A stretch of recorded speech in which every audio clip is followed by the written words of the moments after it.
One fine morning I got a call that I'm a private limited company, but somebody has advised me that all the provisions of the listed company are applicable to me.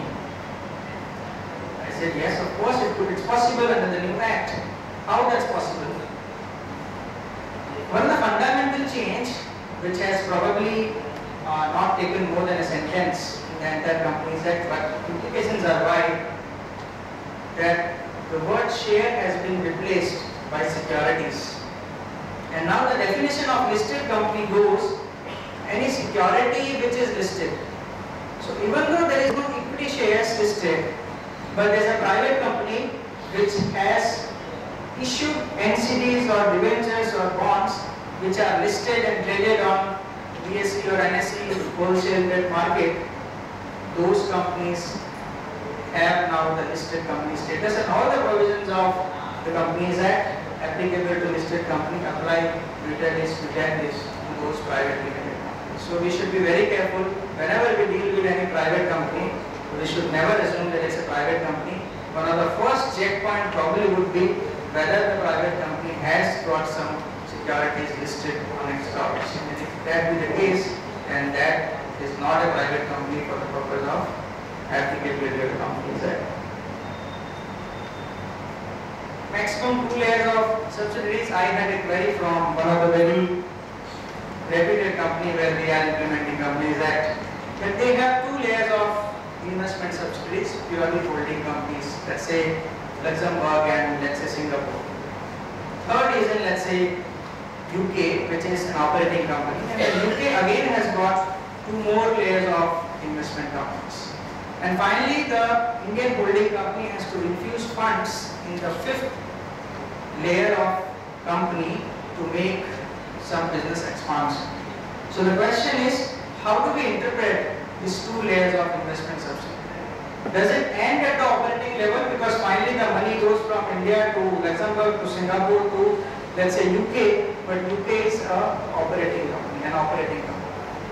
And then UK in turn gives to investment subsidiary 3, investment subsidiary 4. So what it restricts or prohibits is making of investment through not more than 2 layers of investment companies. Not all subsidiaries are prohibited. As long as they are operating companies, we can go to as many layers of companies as possible.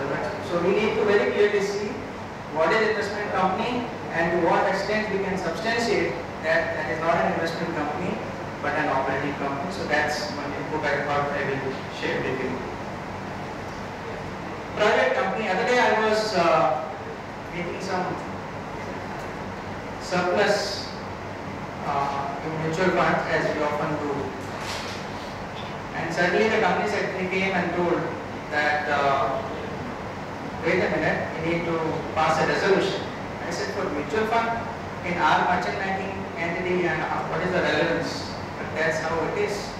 Even a private company having no outside interest, all the provisions of loans, investments, appointment of all the key managerial personnel in the specified categories.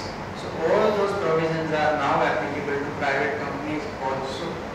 So whoever are, let's say, managing private companies, we need to be very, because we have been attuned to a particular system. We are used to a particular set of provisions and governing ourselves, and that's where I again say it's a cultural shift. So I cannot make simply a bank transaction and credit or debit in my bank account and credit in mutual fund.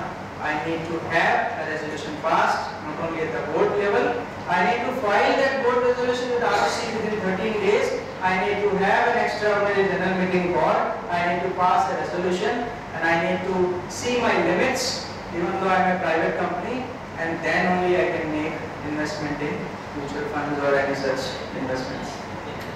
There's a one.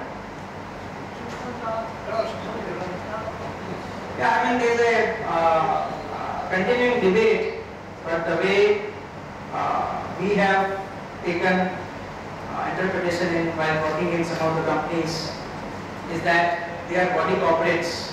So this is not necessarily a company, but they are body corporate, and that also involve an AMC mutual fund, because AMC is a company format.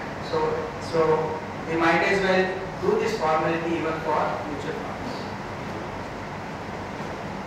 There is one word which has got stuck in both listing agreement and Companies Act, which is board processes. So independent directors are not liable.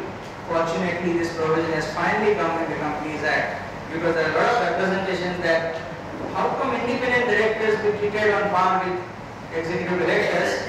Because they are outside directors, they come only 4 times, 5 times a year. They cannot be equated with executive or inside directors in terms of liability.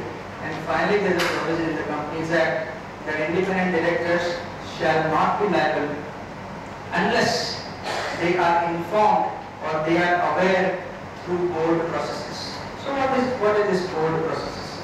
So again, there are references in terms of board process. So board processes, to me, how we govern or how company is governed by the board.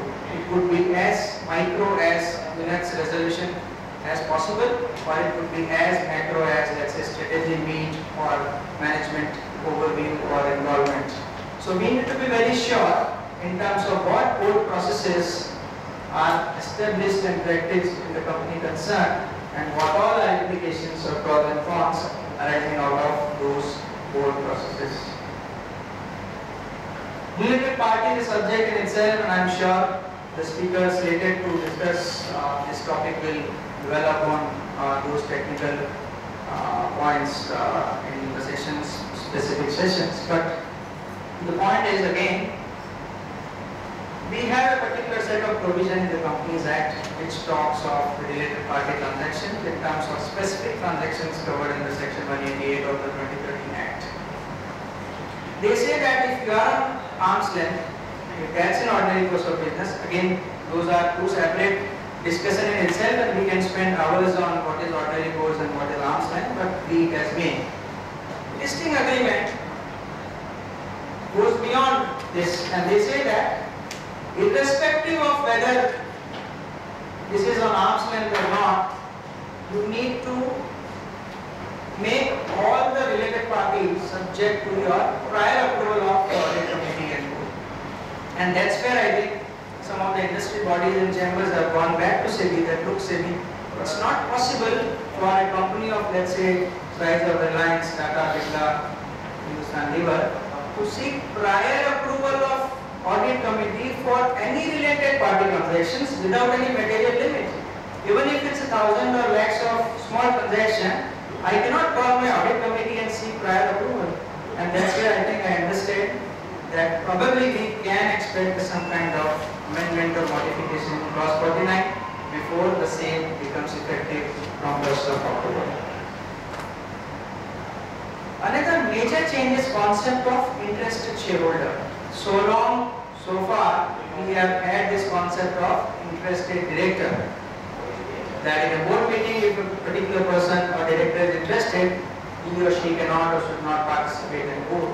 But now, for the first time, we have concept of interested shareholder.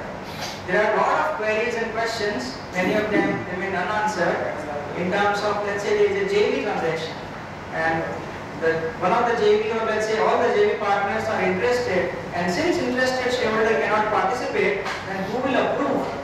So if at board meeting all the directors are interested, one can logically take it to the shareholders and have those transactions approved. But if the same concept is applied at a shareholder level, then finally where it will go to, and there is no provision in the Act that such transactions should need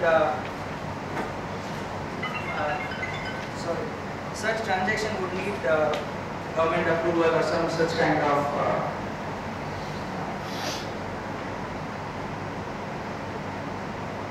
so we'll have to kind of wait till some of the